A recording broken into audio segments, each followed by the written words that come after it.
Hola a todos, bienvenidos ya a nuestro último capítulo de este curso sobre el 31 de mayo a la luz de la doctrina de la Iglesia.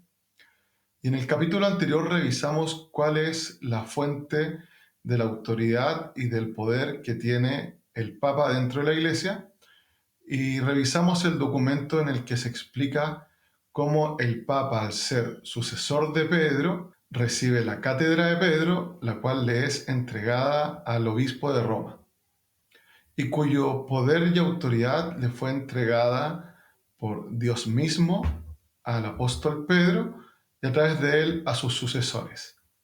De esta manera, el Papa en la Iglesia tiene un poder absoluto. Y si bien en nuestros tiempos términos como este, poder absoluto, eh, puede ser que despierte mucha resistencia, nos parece que es de toda lógica que el Papa, que es la cabeza de la Iglesia, tenga este poder. Entre las características que revisamos, por ejemplo, dijimos que tiene el poder para juzgar todo y nadie puede juzgarlo a él, porque el Papa en la tierra es el representante de Dios y nuestro Dios es el último y principal soberano y quien tiene poder absoluto. Por otro lado, que tenga poder absoluto no significa que pueda ejercerlo de manera despótica. Simplemente estamos diciendo que en caso de ser necesario, el Papa tiene todas las atribuciones del poder dentro de la Iglesia. El día de hoy vamos a revisar cuál es la fuente del poder de la autoridad civil o política. Y para ello vamos a revisar la encíclica del Papa León XIII llamada Diuturnum Illud. El Papa León XIII dice que hace tiempo que se ha despertado una terrible guerra declarada contra la autoridad divina de la Iglesia y que eso finalmente está llevando a socavar incluso la misma raíz del poder de las autoridades civiles y con ello se daña la salud pública y se pone en riesgo a la sociedad misma. Dice que estos ataques son productos de envidia preconcebida, de hombres desvergonzados, que los mueve un espíritu arrogante de rebelión. Y parte explicando que toda comunidad de personas necesita obligatoriamente por naturaleza que algunas personas asuman el rol de liderazgo y que manden y que el resto obedezca.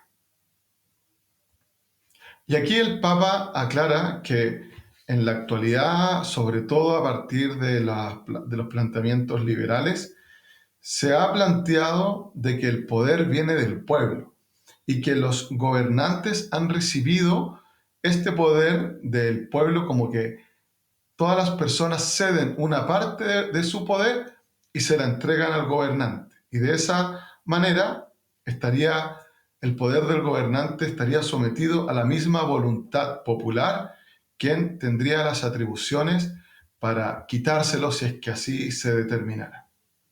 Y luego el Papa se refiere a las distintas formas de gobierno que existen, ya que efectivamente hay sistemas de gobierno como los republicanos, en donde a los gobernantes se elige por una elección popular, y otros sistemas de gobierno como las monarquías, donde el poder del rey es heredado a sus sucesores. Y el Papa dice que la Iglesia no tiene preferencia por algún sistema de gobierno, pero independiente de esta forma de gobierno, o por ejemplo, o específicamente en el caso de las repúblicas, el poder del gobernante no viene dado por el pueblo, sino que todo poder viene dado por Dios. Y el pueblo lo que hace es elegir a la persona que ha de ejercer ese poder. Pero la fuente de su poder es de Dios y no es del pueblo. La misma situación ocurre en sistemas de gobierno donde no es solamente un gobernante, como por ejemplo el presidente, el rey o el emperador, sino en un sistema senatorial donde son muchos los que gobiernan. Da igual la forma en que se elija al gobernante, la Iglesia nos enseña que todo poder y autoridad viene dado por Dios. Y el Papa cita las Sagradas Escrituras y uno de los textos del Antiguo Testamento dice así: por mí reinan los reyes, por mí mandan los príncipes y gobiernan los poderosos de la tierra. Y en otra parte: escuchad vosotros, los que imperáis sobre las naciones, porque el poder os fue dado por Dios. Y fue el mismo Jesucristo quien nos enseñó que todo poder viene dado por Dios cuando lo estaba juzgando Poncio Pilato y él se arrogaba la potestad para absolverlo y condenarlo. Jesús le dijo: no tendrías ningún poder sobre mí si no te hubiera sido dado de lo alto. Con esta afirmación es el Hijo de Dios quien está enseñando la doctrina respecto al origen del poder. Por lo tanto, ¿qué consecuencias se sacan de esta enseñanza de la Iglesia? Que todos quienes son gobernados tienen el deber de obediencia y de respeto hacia el gobernante. Y el Papa nos enseña también contra esta doctrina liberal del pacto social, que los liberales dicen que de alguna manera da origen a la sociedad, porque en la antropología liberal el ser humano es un individuo aislado. En la doctrina católica sabemos que no somos individuos, sino que somos personas. Esto significa que no hay un pacto social original, sino que nuestra sociabilidad nos viene dada, impregnada en nuestra propia naturaleza. El Papa dice que el pacto que predican es claramente una ficción inventada y nos sirve para dar a la autoridad política la fuerza, la dignidad y la firmeza que requieren la defensa de la República y la utilidad común de los ciudadanos.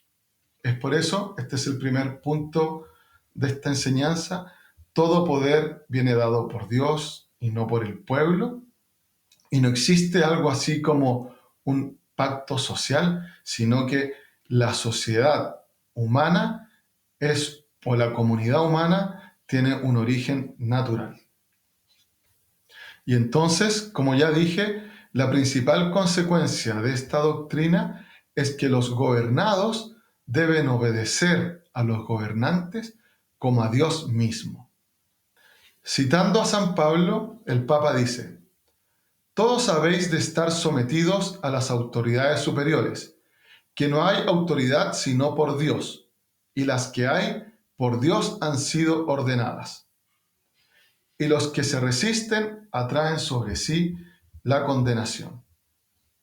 El único motivo que tienen los gobernados para no obedecer a sus gobernantes es cuando se les exige algo contrario al derecho natural o al derecho divino, que es decir, a la doctrina de la Iglesia.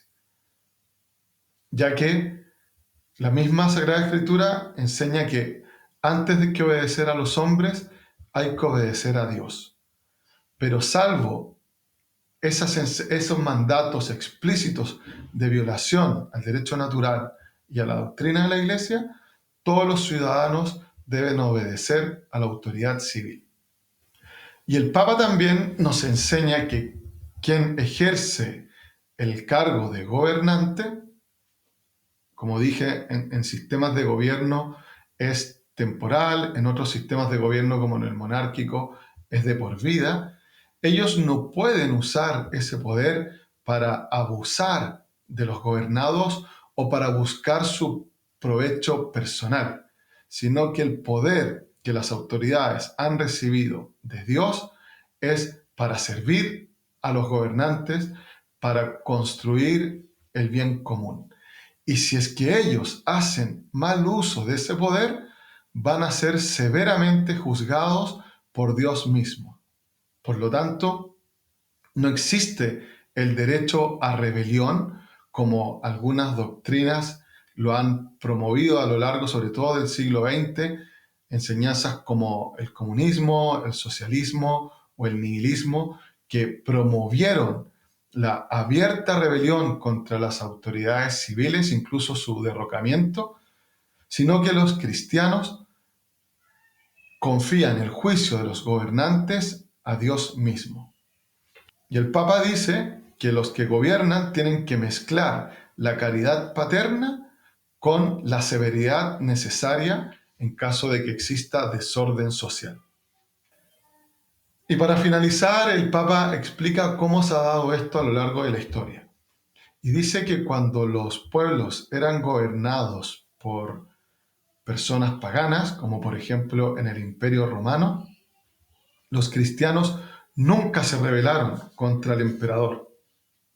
Y el Papa cita a Atenágoras, quien con toda confianza se dirigía a Marco Aurelio y a su hijo Lucio Aurelio Cómodo y le decía: permitís que nosotros, que ningún mal hacemos, antes bien nos conducimos con toda piedad y justicia, no solo respecto a Dios, sino también respecto al imperio, y permiten que seamos perseguidos, despojados y desterrados. Tertuliano también, hablando de los cristianos, decía: el cristiano no es enemigo de nadie ni del emperador, a quien, sabiendo que está constituido por Dios, debe amar, respetar, honrar y querer, que se salve todo el imperio romano.